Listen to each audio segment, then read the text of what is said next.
All right, welcome on in. Something's brewing. We do this, every week, and we've done kind of like teams that you haven't talked about or that you don't really know that well. This week we're doing a team you know really well, but it's not because y'all don't know Oregon's good. It's because Oregon's real good and national championship good. And if you look at the odds to make the playoff, actually, it's the highest odds in the country. It's 87%. So like, this is a playoff team. But this is a national championship type team. This is a team that's in the conversation now. Like, who's the best team in the country? You're not going to get past 3 or 4 and saying the Oregon Ducks. And to me, it starts with they hired the right coach a couple years ago. And you see the recruiting that goes up. You see the development that goes up. I'll ask you your first question to start this. Like, who would you rather have at head coach? Dan Lanning or who? There's not many. There's not many at all. Is there any? I mean, you want to say his teacher. You want to say his sort of teacher mentor in Kirby Smart, but obviously you and I are connected to the Georgia program. I cover them for 1-3, and how Dan is evolving and how he has evolved both offensively and defensively and sort of his own personality. Yeah. And moving forward, I'm probably taking him. Ryan Day, Marcus Freeman, Sark. Like, I'm giving you some names because I asked you on the spot. Like, those are names that are coming. If you're asking me right now, because again, I get Dan Lanning's age. Like, Dan Lanning's 40. Like, he's right there. You get his energy. Yeah, so I'm taking, like, I don't know that there's another coach in the country that I would take over Dan Lanning. Now, the problem with Oregon will be the NFL, because that's the ultimate, I think, destination probably for Dan at some point. I think he's got unfinished business and he wants to go do something, but it starts with that. It starts with the resources. It starts with, when you have Nike as a backer, obviously it makes your program, it helps your program grow for sure. But they've got everything that they need. No limitations. 100%. They've got everything that they need. And I think the most important thing I found out on Saturday night was they got a superstar at quarterback that can handle any situation. And I mean any situation from the standpoint of, like, if it's clean, if it's dirty, if it's running, if it's throwing, like, he's got the ability to really do so many different things that – to do it in that atmosphere, I got to see it first, Brent. I'm not crowning anybody until I see it. Arch Manning was a perfect example. Like, I needed to see it. I saw it with Dante Moore, and it was freaking sweet. And it was under center, it was shotgun, it was running, it was throwing, it was a little bit of everything. I think I haven't looked at odds, and I've listened to, draft guys occasionally. But if you said, hey, who would you take, or who would be the number one pick, at least the number one quarterback in the draft next spring, it'd be him. Without a shadow of a doubt, it's him. How big is he is the question. I mean, it's his listed that I see 6'3", 206. He looks, and he looks comp for him will be, I think will be similar in that vein. But just think about what he's done already. He's sixth in the Power 4 in overall passing grade, PFF, fourth in big time throw percentage, second in adjusted completion percentage. But I'm going to consider him first, because number one is Gunnar Stockton, and Gunnar Stockton has the lowest average depth target in the country. But the biggest number, and you mentioned it, is how he avoids pressure and his pressure to sack percentage. So he's pressured whatever times, and then the percentage of times he takes a sack, 3.1%.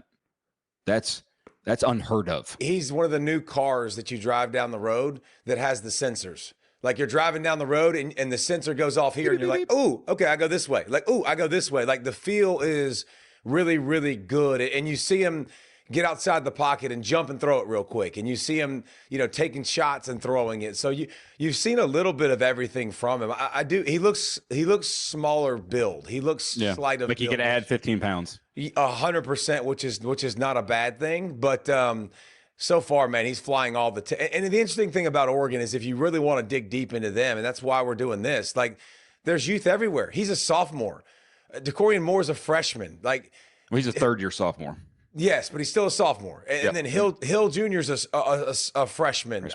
You got a freshman corner a true freshman corner and a redshirt freshman corner. Like there's youth all over the place. There's a lot of young cats that are going to be those guys. Those guys don't stay stagnant during a season. Those guys are still scratching the surface and growing and getting better together. That's why I think this Ducks team is just going to get better and better as you go along. You already have the speed. Sadiq's still young, like in his playing career. So like you're talking about like most of their guys being youthful.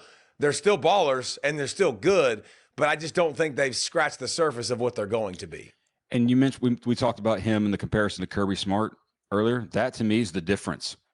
He gets these young guys at the skill positions and they play well. Like that's something that really hasn't happened a lot at Georgia and sort of his past there. But the Hill kid that you mentioned, the running back, 23, dude, that dude's unreal speed.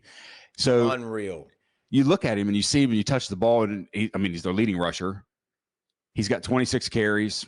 All that, he got the touchdown on the screen. He's number one in the power forward in yards after contact per attempt. He only has 51 total snaps, though. Yeah. So over half the time he's on the field, they give him the ball. Why?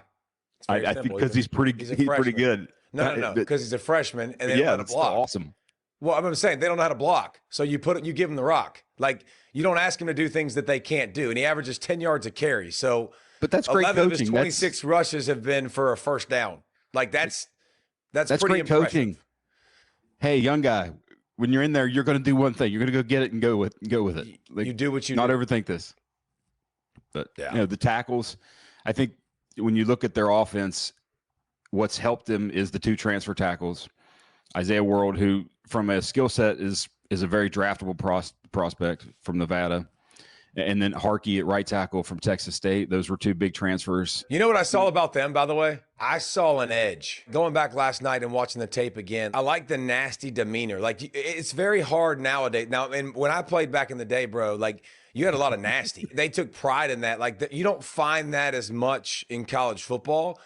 But I saw a lot of that in Happy Valley the other day. Like it was fun to watch they rose to the level of competition. And now listen, they're not great pass protectors and they got away with a lot of holds. Besides, I don't care about that. The center, the guard, two guards, really, really good. Left guard specifically, bro, powerful as a mug. Like everything comes from the base, man. Like he'll move people against your will. I really like his balance too. But like the group as a whole, extremely athletic, physical, like that group right there too, they're going to get better and they're going to grow together because that's one of the things about an offensive line is it takes time for them to gel and be a unit together. Very diverse in the run game. They're about 30% inside zone. There are four others run concepts that they use over 10% of the time. And in terms of balance, let me see if you think this is good balance. They have run the ball 175 times. Or run 175 run plays, they have 174 pass plays. Yeah. Basically 50-50. Like that is that's offense. That's great offense. And they've played some horrible teams to start the year, to be honest, too. Like Penn State, if you drop back and throw the ball every time, you're going to get beat. Like, so that's how you put your offensive line in a really good position. They're one of 3 teams in the nation with 14 TD passes and 14 TD rushes. Like, they've gained over 500 yards. Like, that's what they do. Yeah, like Dante Moore, 3 TD passes in 4 of his 5 games. Like, this offense it's got answers everywhere. Now, I'll say this. The passing game, I think, can still get better. Like, I think the passing game and the rhythm passing game and guys making big plays will still get better because Penn State was able to lock them down a little bit. It'd be nice to see if they had Evan Stewart. Like, just and they will at some point. I mean, he'll be there. I think he kind of hinted at that, right? I don't know. You should from the. I mean, he's been gone for a hot minute, but this team is definitely. And then defensively, watching them, if you're ready to go on that side, like definitely. They were so good with one of the best things I saw them do the other night was the way they pass rush. They pass rush a lot of games, a ton of games, but very successful in the games. Like very successful at picking guys and looping underneath. Like they execute it. Everybody calls those plays. Everybody calls TEs and ETs, like where the tackle goes first and the end wraps around. but they actually executed them really, really well from a standpoint of they didn't take one step up the field and go like this and start looking inside. Like, it was sell up field as an end before you loop. Let the tackles pick. Let them get on different levels. So, like, I think when you're talking about details and you watch the zone coverage, you watch, like, they're very good at what they do. They're extremely well coached. They're in the right spot. I don't think they're freaky at the linebacker spot or the back end. I don't think they're like, I don't think they're NFL guys all over the place. No, they're not. I think they're very, very good. And to watch this unit as opposed to last year's unit that gave up almost 10 yards a carry to Penn State, come in here and out physical them and get them on the ground and tackle better and be more sound, like, it's pretty dang impressive.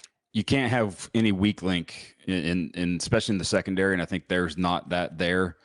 But when you talk about and early in the season, the non-Manteo instead of Mateo, just call him Manchild Teo. It's easy. Yeah, but other than him, the pass rush has been a little bit iffy. But 44 was big time in the game against Penn State. Tuioti. Yes. Tuioti. You nailed it. Remember. Yeah. Sorry. Say it fast. But the biggest the thing to me watching that singular game opposed to the previous parts of the previous in the season, that I'm like, okay, now I think they can be an elite level, championship level team, is really one player. They got the best version of Bear Alexander that I've seen since the national championship game against TCU. And we obviously got to see him here at Georgia. And I thought he was going to be the guy who, when Jalen Carter left, that he just kind of steps right in as that disruptor for Georgia. And then he obviously goes away to USC and kind of just, is just there for a little bit. But that version of Bear Alexander, that was his highest single game grade. Pressures in the backfield, because he's quick and powerful, always had twitch. It's not surprising when you go get coached up like he's getting coached up now. Like, that's the same thing would have happened at Georgia. He would have developed a lot faster, actually. He'd be way down the road and already be a productive piece. But I think the most impressive thing about Oregon and why we think something's brewing is you go into that atmosphere, you handle business with 0 sacks. Your head coach is like wide-eyed and psychopathic on the field, and that's a compliment. That is not an insult. Much needed bye for them. And then Indiana, hosting Indiana in Autzen Stadium, a chance to kind of prove it and go back-to-back against two great teams. And really, honestly, they win that game, they're stamping their playoff ticket already. And they still have not lost a Big Ten game. Like, have not lost, have run through that conference 23 too easy, drill sergeant. Great regular season games. The Big Ten is not that hard for them, and that's why something's brewing.